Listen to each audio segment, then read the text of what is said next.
Assalamualaikum warahmatullahi wabarakatuh. Bismillahirrahmanirrahim. Alhamdulillahirabbil alamin. Allahumma shalli ala sayyidina Muhammadin tibbil qulubi wa dawaiha wa afiyatil abdani wa shifaiha wa nuril absari wa dhiyaiha wa ala alihi wa sahbihi wa sallim ajma'in, amma ba'd.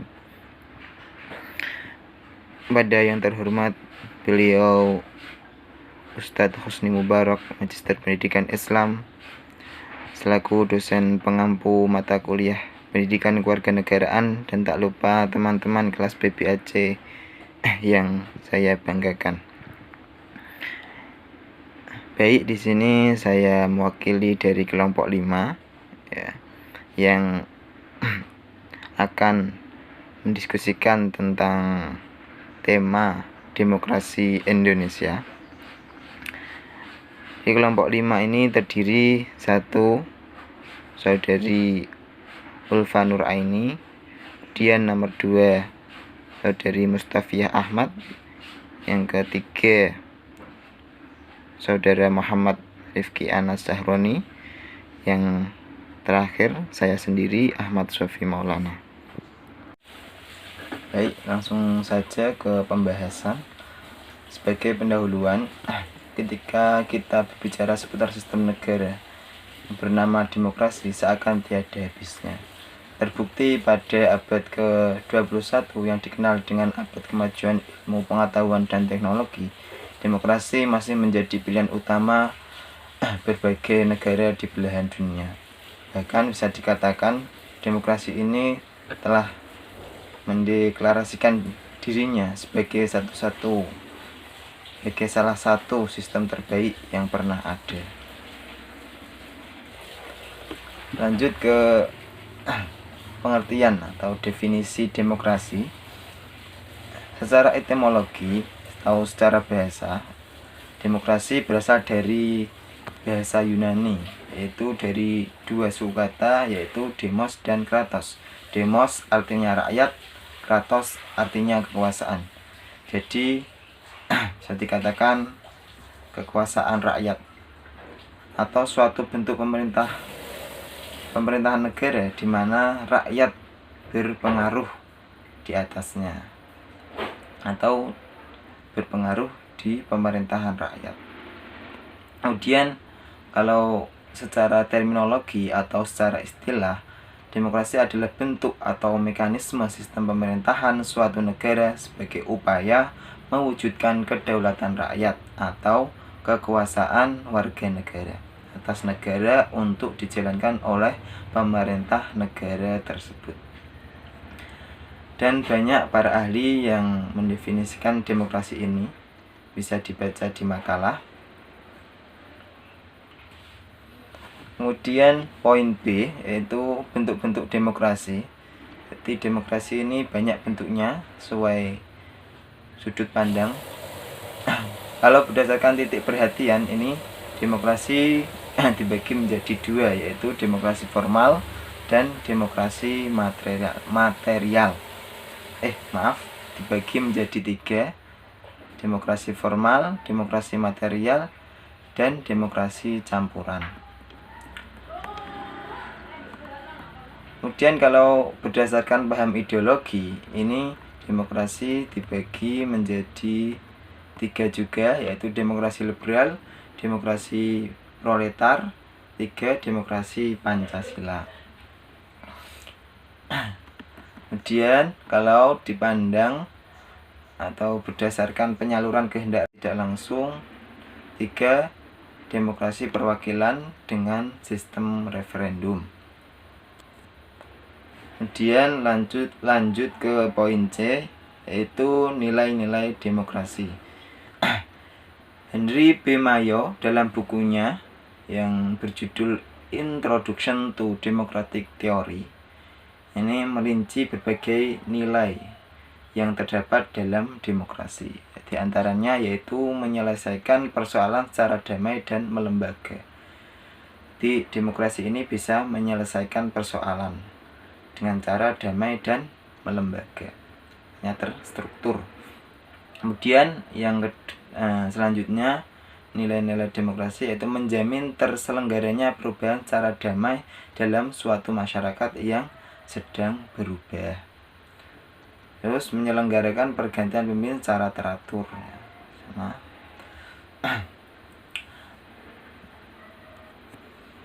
kemudian poin selanjutnya yaitu mengenai kelebihan dan kekurangan demokrasi. Pastinya setiap sesuatu itu mempunyai kelebihan dan kekurangan. Kelebihan demokrasi ini diantaranya yaitu bisa mencegah tumbuhnya suatu pemerintahan yang otokratis atau pemerintahan pada satu orang. Demokrasi bisa mencegah tersebut. Kemudian demokrasi menjamin bagi warganya untuk menggunakan hak asasi yang tidak diberikan oleh sistem yang demokratis. Nah, artinya. Kemudian yang ketiga, demokrasi menjamin kebebasan pribadi yang lebih luas kepada warga negaranya daripada alternatif lain yang memungkinkan. Itu bisa menjamin kebebasan pribadi ya. Nah, kemudian kekurangan atau kelemahan demokrasi itu diantaranya dalam demokrasi yang memerintah adalah publik ya. Ini kelemahannya. Sedangkan publik atau kelompok seringkali beraksi dengan cara mencolok. Nah, ini kekurangannya atau kelemahannya. Kemudian demokrasi didasarkan atas sistem partai. Ya. Partai-partai meletakkan perhatian utama untuk mereka sendiri daripada bangsa mereka. Mereka berkembang di atas ketidaktahuan masyarakat. Nah, ini diantara daripada alternatif lain yang memungkinkan. Itu bisa menjamin kebebasan pribadi ya. Nah, kemudian kekurangan atau kelemahan demokrasi itu diantaranya dalam demokrasi yang memerintah adalah publik ya. Ini kelemahannya. Sedangkan publik atau kelompok seringkali beraksi dengan cara mencolok. Nah, ini kekurangannya atau kelemahannya. Kemudian demokrasi didasarkan atas sistem partai. Ya. Partai-partai meletakkan perhatian utama untuk mereka sendiri daripada bangsa mereka. Mereka berkembang di atas ketidaktahuan masyarakat. Nah, ini diantara kelemahannya. Terus ada kelemahan lain yaitu propaganda partai.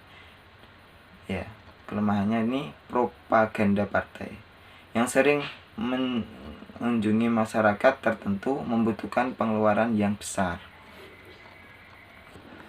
Untuk selanjutnya, poin E atau yang terakhir yaitu macam-macam demokrasi apa yang pernah berlaku di Indonesia, yaitu 1. Demokrasi parlementer, itu mulai periode tahun 1945 sampai 1959. Kemudian dilanjutkan dengan masa demokrasi terpimpin. Ini mulai tahun 1959 sampai 1965. Kemudian dilanjutkan dengan demokrasi Pancasila era Orde Baru atau Orba. Periode ini dimulai pada tahun 1966 sampai 1998.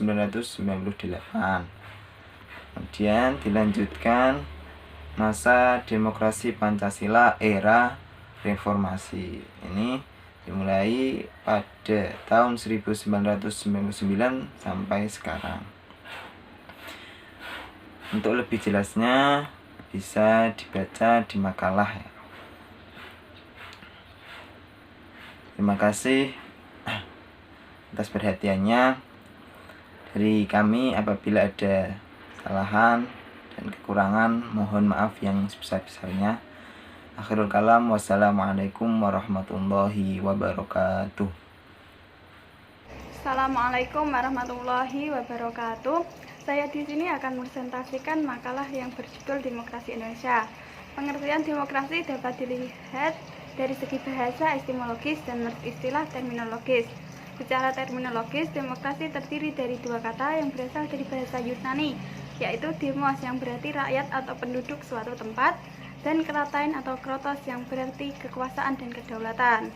Jadi, secara bahasa, demos kratein atau demos kratos, demokrasi adalah keadaan negara di mana dalam sistem pemerintahannya kedaulatan berada di tangan rakyat, kekuasaan tertinggi berada dalam keputusan bersama rakyat dan rakyat berkuasa, pemerintahan rakyat dan kekuasaan oleh rakyat. Demokrasi merupakan suatu jalan untuk melakukan perubahan atas apa yang terjadi di masa lampau, mengembalikan hak menentukan pemimpin kepada rakyat, penguasa di bawah pengawasan rakyat. Macam-macam demokrasi. 1. Demokrasi berdasarkan penyaluran kehendak rakyat, diantaranya yaitu A. Demokrasi langsung merupakan sistem demokrasi yang mengikut sertakan seluruh rakyat dalam pengembalian keputusan negara. B. Demokrasi tidak langsung merupakan sistem demokrasi yang digunakan untuk menyalurkan keinginan dari rakyat melalui perwakilan parlemen. 2. Demokrasi berdasarkan hubungan antara kelengkapan negara, di antaranya yaitu A. Demokrasi perwakilan dengan sistem referendum merupakan sistem demokrasi yang dimana rakyat memiliki perwakilan untuk menjabat di parlemen namun tetap dikontrol oleh referendum. B. Demokrasi perwakilan dengan sistem parlementer merupakan sistem demokrasi yang di dalamnya terdapat hubungan kuat antara badan eksklusif dan badan legislatif. C. Demokrasi perwakilan dengan sistem pemisahan kekuasaan merupakan sistem demokrasi di mana kedudukan antara eksekutif dengan legislatif terpisah. Secara keduanya tidak berkaitan secara langsung seperti sistem parlemen. D. Demokrasi perwakilan dengan sistem referendum dan inisiatif rakyat merupakan sistem demokrasi gabungan dari demokrasi perwakilan atau tidak langsung dan demokrasi secara langsung. 3. Demokrasi berdasarkan prinsip ideologi. A. Demokrasi liberal berdasarkan atas hak individu secara suatu negara yang menekatkan suatu kebebasan secara setiap individu dan sering mengabaikan kepentingan umum. B. Demokrasi rakyat berdasarkan atas hak pemerintah dalam suatu negara yang didasari dari paham sosialisme dan komunisme yang mementingkan kepentingan negara dan kepentingan umum. C. Demokrasi Pancasila yang bersumber dari tata nilai sosial dan budaya bangsa Indonesia dengan berdasarkan musyawarah dan mufakat yang mengutamakan kepentingan umum. Prinsip demokrasi. Untuk dapat melaksanakan demokrasi dengan baik, terlebih dahulu rakyat terutama pada pelaksanaan kekuasaan harus mengetahui dan memahami dengan baik prinsip-prinsip demokrasi, yaitu sebagai berikut. 1. Pemilik negara adalah rakyat, sehingga otoritas rakyatlah yang memiliki kekuasaan tertinggi. 2. Orang-orang yang mewakili rakyat untuk memegang kekuasaan tertinggi dalam suatu negara dengan status suatu anggota suatu lembaga kekuasaan tertinggi yang parlemen atau lembaga legislatif. 3. Tidak boleh ada pengistimewaan kepada seseorang ataupun kepada golongan atau partai tertentu. 4. Harus ada undang-undang yang mengatur tentang struktur organisasi kekuasaan dalam negara dan mekanisme pelaksanaan kerjanya. D. Ciri-ciri demokrasi. Ciri-ciri yang menggambarkan suatu pemerintahan didasarkan oleh sistem demokrasi seperti di antara lain: 1. Pemerintahan didasarkan kehendak dan kepentingan semua rakyat. 2. Ciri konstitusional ialah hal yang berhubungan dengan kepentingan, kehendak atau kemauan atau kekuasaan rakyat yang dituliskan dalam konstitusi dan undang-undang negara tersebut. C. Ciri perwakilan, yakni dalam mengatur negaranya kedaulatan rakyat atau diwakilkan oleh beberapa orang yang sudah dipilih oleh rakyat itu sendiri. 4. Ciri pemilihan umum, yakni sebuah kegiatan politik yang dilaksanakan untuk memilih pihak dalam pemerintahan.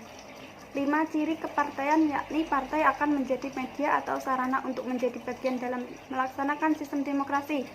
6. Ciri kekuasaan ialah adanya pembagian dan pemisah kekuasaan. 7. Ciri tanggung jawab ialah adanya tanggung jawab dari pihak yang sudah dipilih untuk ikut dalam pelaksanaan suatu sistem demokrasi. Sekian dari saya. Assalamualaikum warahmatullahi wabarakatuh. Baik, di sini saya akan sedikit memaparkan pengetahuan mengenai demokrasi Indonesia. Hampir semua negara yang ada di dunia ini meyakini bahwasannya demokrasi adalah tolak ukur dari keabsahan politik. Setiap negara berkeyakinan bahwa kehendak rakyat adalah dasar utama kewenangan dari suatu pemerintah sistem politik demokrasi. Pada saat ini, hampir semua pemerintahan yang ada di dunia ini mengaku bahwa mereka telah menjalankan sistem demokrasi. Dan hampir di dunia ini, tidak ada negara yang ingin dikatakan sebagai negara demokratis. Demokrasi secara etimologi, demokrasi berasal dari bahasa Yunani, yaitu demokratia, yang terdiri dari dua kata, yaitu ada demos yang berarti rakyat dan kratos yang berarti kekuatan atau pemerintahan. Sedangkan menurut Aristoteles, demokrasi adalah suatu kebebasan, maksudnya kebebasan setiap warga negara untuk berdaulat atau berbagi kekuasaan. Sedangkan menurut Muhammad Hatta, demokrasi adalah sebuah pergeseran dan penggantian kedaulatan raja menjadi kedaulatan rakyat. Berdasarkan beberapa pengertian demokrasi dari beberapa para ahli, dapat saya simpulkan bahwa demokrasi adalah suatu bentuk pemerintahan di mana kekuasaan atau kedaulatan berada di tangan rakyat. Dengan kata lain, rakyat itu dapat dilibatkan dalam segala aspek, yaitu bermasyarakat, berbangsa, dan bernegara. Selanjutnya ada perkembangan demokrasi yang ada di Indonesia. Demokrasi di Indonesia sudah mengalami kemajuan yang sangat pesat. Di antaranya adanya kebebasan jumpa pers, kebebasan mengeluarkan pendapat, lalu kebebasan untuk mengkritik, lalu mengawasi jalannya pemerintah. Tapi bukan berarti demokrasi di Indonesia saat ini sudah berjalan sempurna ya. Masih banyak persoalan yang ada di Indonesia ini, di antaranya ada angka pengangguran yang masih tinggi, bertambahnya kemacetan yang ada di jalan, parahnya banjir, dan masih banyak lagi. Dan termasuk korupsi ya, banyak korupsi yang melanda di Indonesia.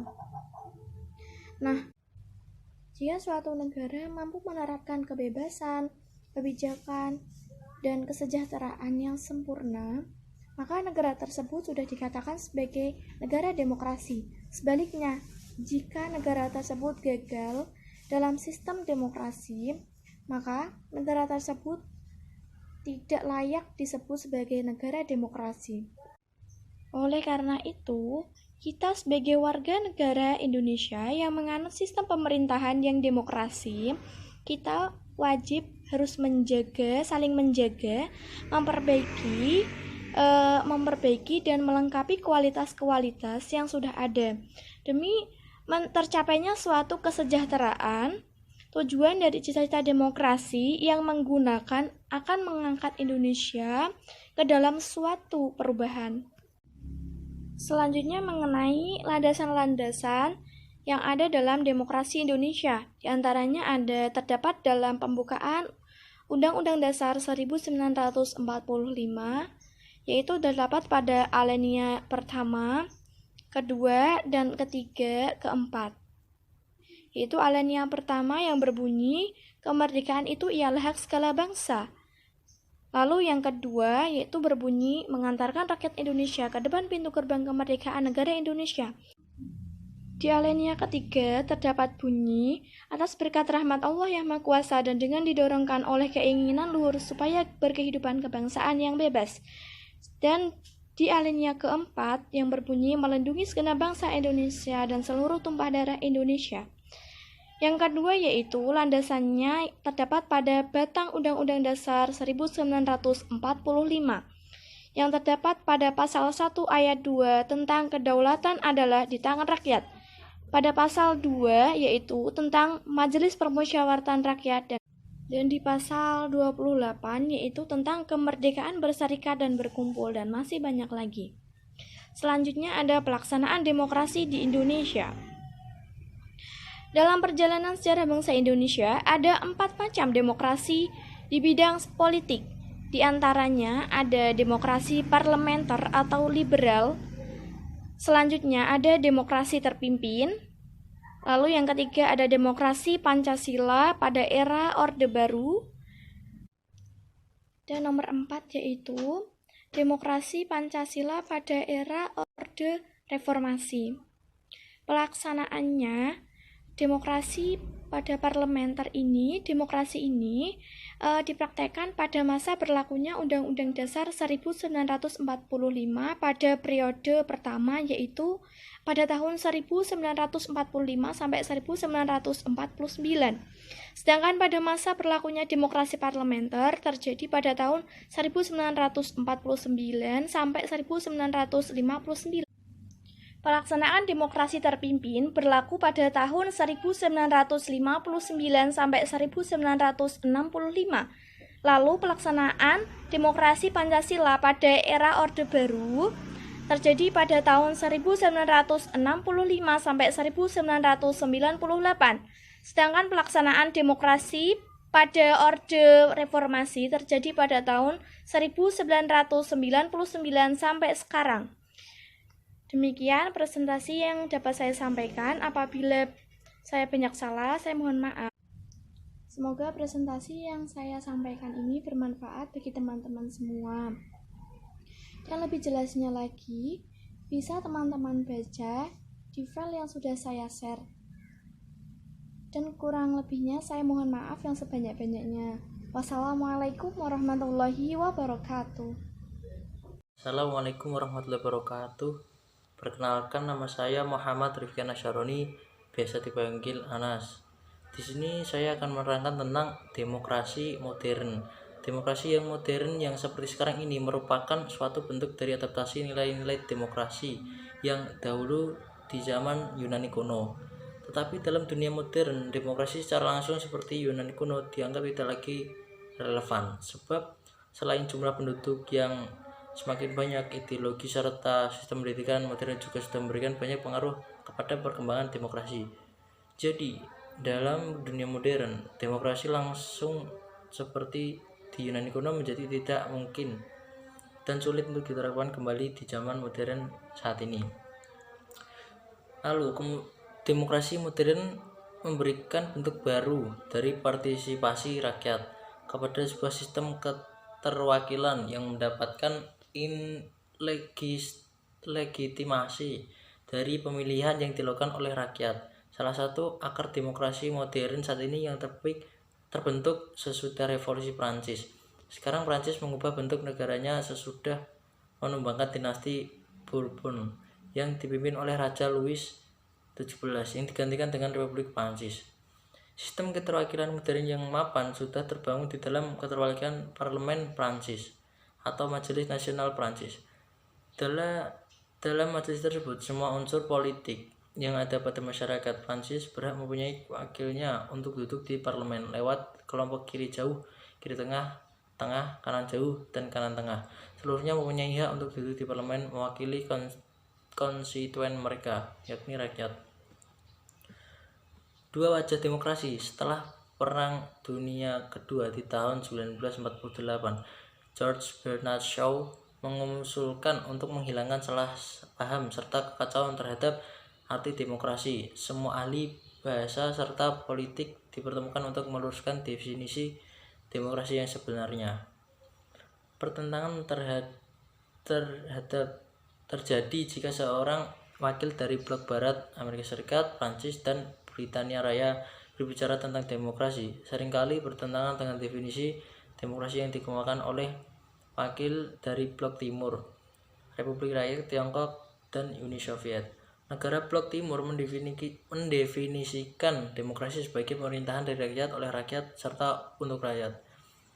Dalam artian bukan berarti bisa memimpin dari mereka sendiri, tetapi negara harus bekerja untuk kepentingan kolektivitas agar tidak terjadi tyranni mayoritas.